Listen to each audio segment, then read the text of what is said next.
tayo. Eto pa. Siyempre, kaakibat ng pahayag na yan, meron pang isa dito na nagmamagaling.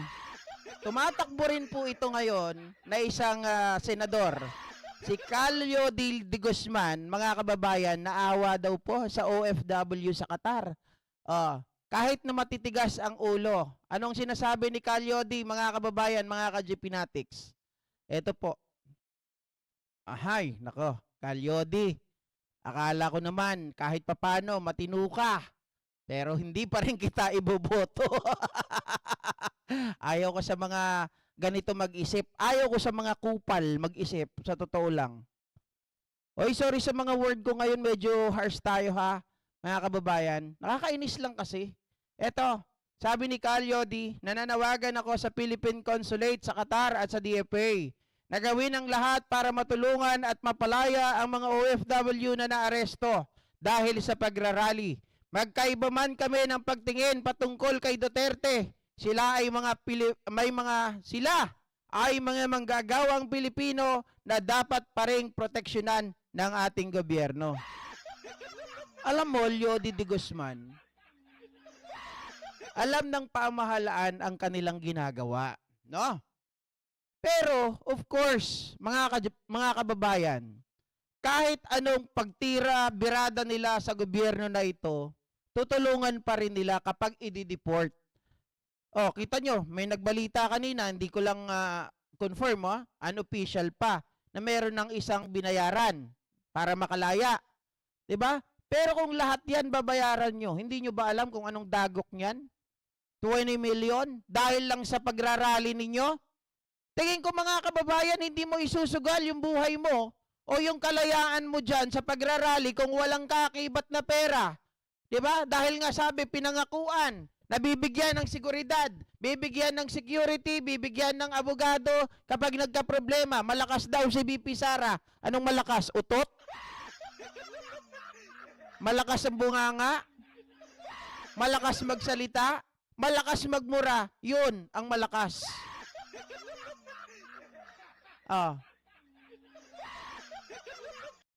Ang problema kasi dito, mga ka-GP Natics, hindi porket OFW, tutulungan mo na lang basta-basta.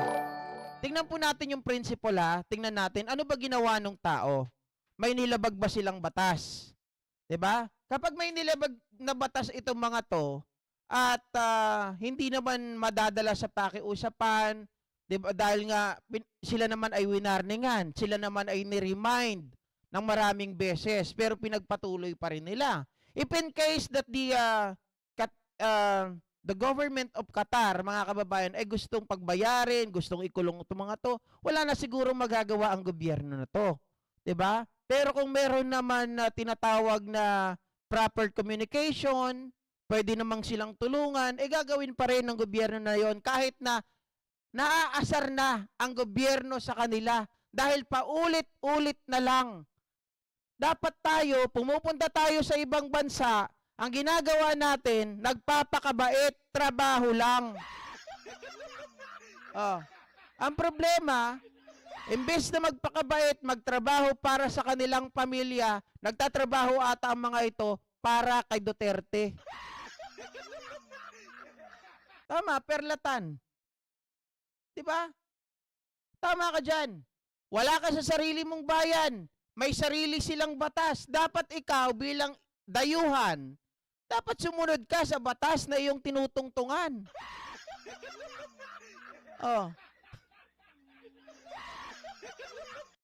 Kakabuisit itong mga to Shoutout Edward the Chica. Kape muna tayo guys. Umiinit ang ulo ko rito.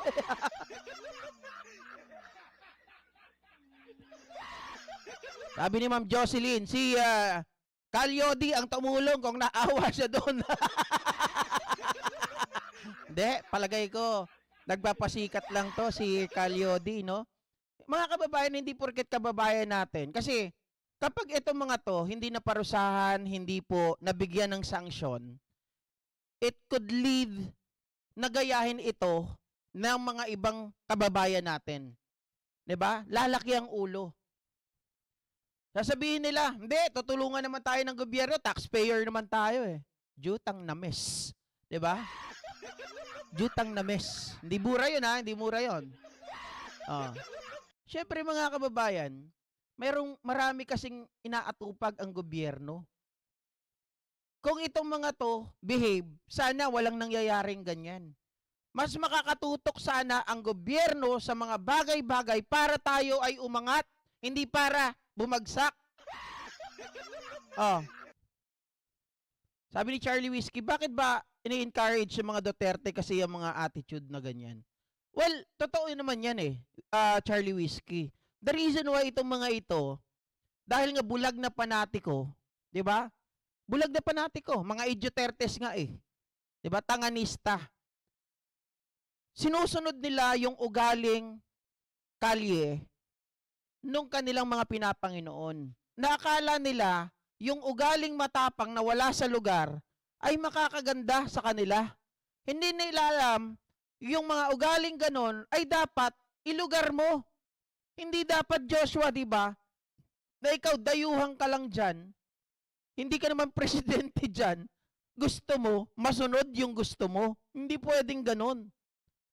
Hindi sa lahat ng pagkakataon makukuha mo yung gusto mo. Sa pag-ibig nga, mga kababayan eh. 'Di ba? Umiling ka ng tama. Oh, na asawa. Ay binigay sa iyo. Palaging tama. Ah. Sabi niya, eto maganda, Norman Kalikdan, kapag nagkalat ka, matuto ka din maglinis. Diyan kukonsintihin ng gobyerno para madala din kayo. Pumunta ba kayo dyan para mag-rally? Pamilya nyo. Ay isipin nyo, di kayo payayamanin ni Duterte. Eksakto. Hindi kayo payayamanin, hindi rin kayo bibigyan ng pera. Kung mabigyan man kayo, inuto kayo, na kayo ay bibigyan ng pera, mag-rally lang kayo, mga kababayan, huwag kayong maniwala dyan. Kasi yan ay risky. 'Di ba?